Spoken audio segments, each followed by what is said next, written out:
Va a decir Ari Lijalad, lo contó en la radio del Destape y acá lo reproduzco para vos. Ayer los tres principales diarios de la Argentina, estoy hablando de Clarín, La Nación y Infobae, salieron con la misma información que está vinculada a la situación de Amado Vudú. O sea, ayer la Corte Suprema le filtró a sus escribas mediáticos que iba a resolver en el día de hoy la situación procesal de Vudú y otros condenados por el caso Chicone, que iba a resolver de determinada forma, o sea que iba a rechazar los distintos planteos que han hecho sus abogados para llegar a la Corte Suprema, y están pidiendo desde esos medios que se los detenga y que terminen en prisión una vez más. Recuerden que Amado Vudú está en una prisión domiciliaria. Bueno, quiero hacer varios comentarios sobre esto. El primero es el más obvio. ¿Por qué? ¿Por qué la Corte Suprema le filtra a sus tres diarios de referencia el resultado de un fallo? O si estamos en una situación como en el caso Nisman. ¿Se acuerdan que en el caso Nisman la Gendarmería empezó un peritaje y Clarín ya tenía el resultado del peritaje antes de que el peritaje se hiciera? Mi pregunta es, ¿Clarín tiene el resultado del fallo de la Corte de que el fallo de la Corte esté escrito? ¿Clarín está presionando una vez más para seguir persiguiendo a Amado Vudú? ¿Y por qué persigue Clarín y sus medios satélites a Amado Vudú? Bueno, porque Amado Vudú cometió el terrible pecado de tener una buena idea, que es que millones y millones de argentinos y argentinas que no habían podido tener aportes por distintas situaciones de su vida, sea porque los tenían en negro, sea porque eran amas de casa, sea porque habían tenido años de exilio, por distintos motivos, tenían derecho a tener una jubilación por parte del Estado. Y la gran pregunta es cómo se financia eso. Y ahí Amado Vudú tuvo otra gran idea. En la Argentina funcionaba el sistema de las AFJP. ¿Qué era el sistema de las AFJP?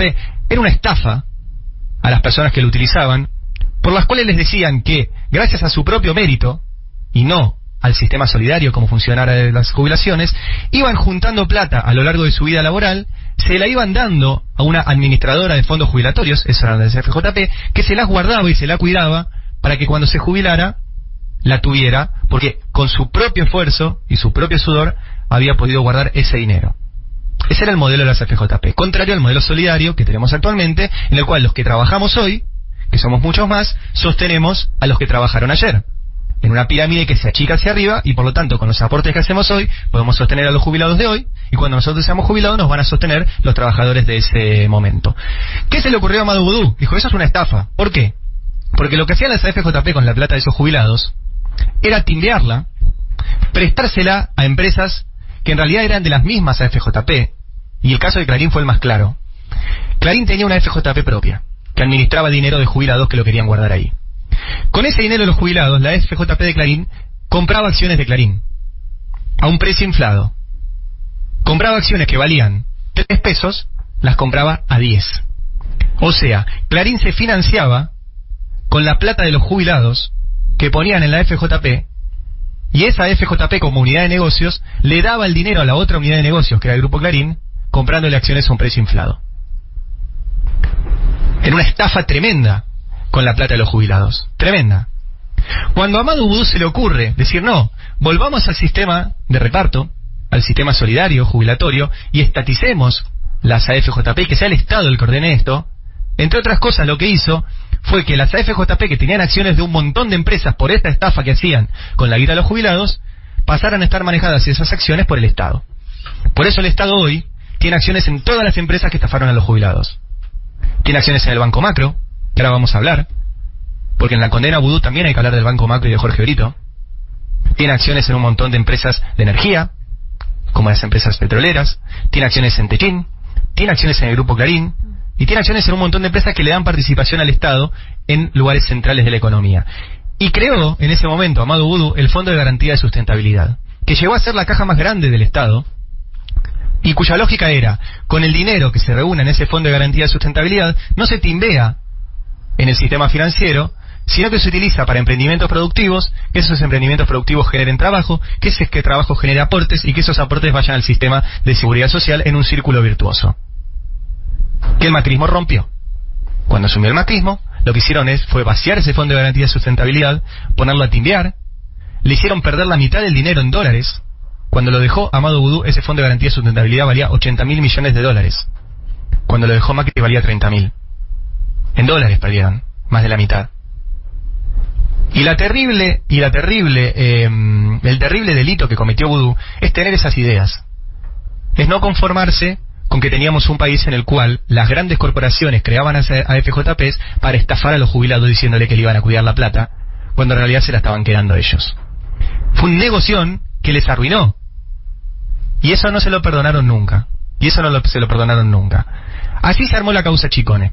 En la cual nunca pudieron demostrar lo que, por ejemplo, Hugo Alconada Humo, en su libro, dice, en resumidas cuentas, que Amado Vudú se quedó una fábrica de billetes.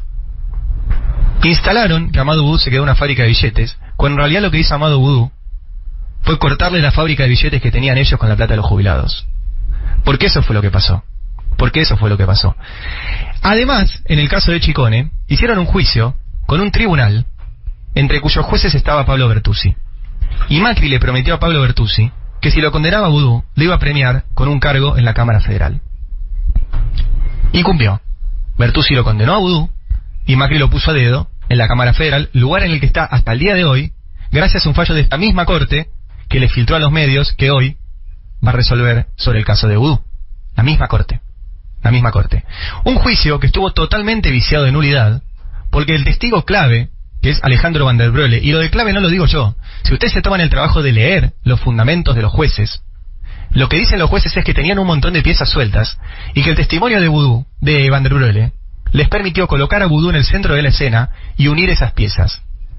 El testimonio de Van der Broele fue lo que amalgamó un montón de pedazos que tenían para condenar a Vudú, y que no les servían de nada si Van der Broele no decía lo que ellos querían que diga. Y a cambio de eso, nosotros publicamos a principios de este año que el macrismo le puso un hotel boutique que se llama La Masía, que sigue funcionando, a Van der Broele en Mendoza.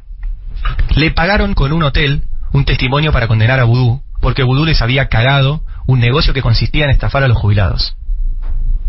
Esa es la historia de este país y de ese juicio. Y durante ese juicio, incluso los abogados de Vudú pidieron acceder al legajo de Alejandro Van der Broele como testigo protegido, que era lo que usaba Germán Garabano, el ministro de Justicia de Macri, para hacer este tipo de maniobras. Y se lo negaron. Y cuando lo conseguimos nosotros y lo publicamos, ahí pudieron ver por qué no se lo mostraban. Porque si se lo mostraban hubieran visto esto durante el juicio. Y hubiera sido imposible conseguir esa condena. Les decía que hay que nombrar a Brito, que falleció hace unos días, y también a otro banquero que falleció, que era Raúl Moneta. Porque si hay alguno que estuviera vinculado a algo en torno a Chicone, a la fábrica de papel, etcétera, eran Jorge Brito y Raúl Moneta. Uno que ponía la plata, otro que la lavaba. Y esos dos, que también estaban en la causa judicial, lo que hizo otro juez, del cual se habla poco pero también protege sistemáticamente a Macri, estoy hablando del juez Ariel Lijo, fue apurar la parte del juicio para apuntar a Vudú y separar a Brito y a Moneta para que uno falleciera hace un tiempo y otro falleció hace poquito, zafaran de ir a juicio, cuando son ellos, por ejemplo, los que le pagaban un sueldo a Van der Broele y le ponían una oficina. No hay un solo contacto de Van der Broele con Vudú en todo el expediente. Contó que una vez entró a un restaurante y lo vio en una mesa. Contó que una vez fue al Ministerio de Economía y se quedó al lado afuera de la puerta. Y Brito y Moneta eran los que lo financiaban a Van der Broele, contado por Van der Broele. Pero el juez Ariel Lijo los hizo zafar y lo mandó a juicio a Vudú. A un juicio, insisto, viciado absolutamente de nulidad por un juez que estaba negociando su ascenso y por un testigo clave como Van der Broele, que el macrismo le puso un hotel para que testificara contra Amado Vudú. Si esto se resuelve como dicen Clarín, La Nación e Infobae que se va a resolver, que es que la Corte confirme la condena de Amado Vudú a 5 años y 10 meses de prisión, después va a estar la presión mediática que ya arrancó para que Amado Vudú vuelva a la cárcel. Amado Vudú en este momento está con prisión domiciliaria.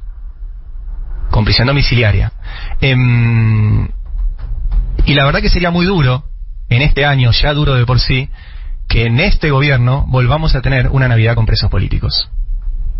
Y eso es algo que este gobierno, y que todos los que hicimos mucho desde nuestro lugar para que este gobierno esté donde esté, digo nosotros desde el periodismo, digo seguramente muchos de ustedes que lo votaron, acepte eso. A nosotros nos resulta inaceptable, nos resulta insultante que sigamos teniendo a un año de gobierno, y creo que ese es el mensaje también que quiere mandar la Corte, una Navidad con presos políticos. Ojalá que así no sea, Ojalá que lo que hayan hecho estos 3 medios a los cuales la Corte le filtró esta información sea solo presionar. Que la Corte resuelva todas las causas por delitos de lesa humanidad que tiene hace años sin resolver, en lugar de meterse a presionar al gobierno con el caso de Amadou Oudou. Tengamos por favor una Navidad dura, una Navidad que vamos a pasar entre poquitos, una Navidad después de un año tremendo, una Navidad en pandemia. Tengamos por lo menos una Navidad sin presos políticos.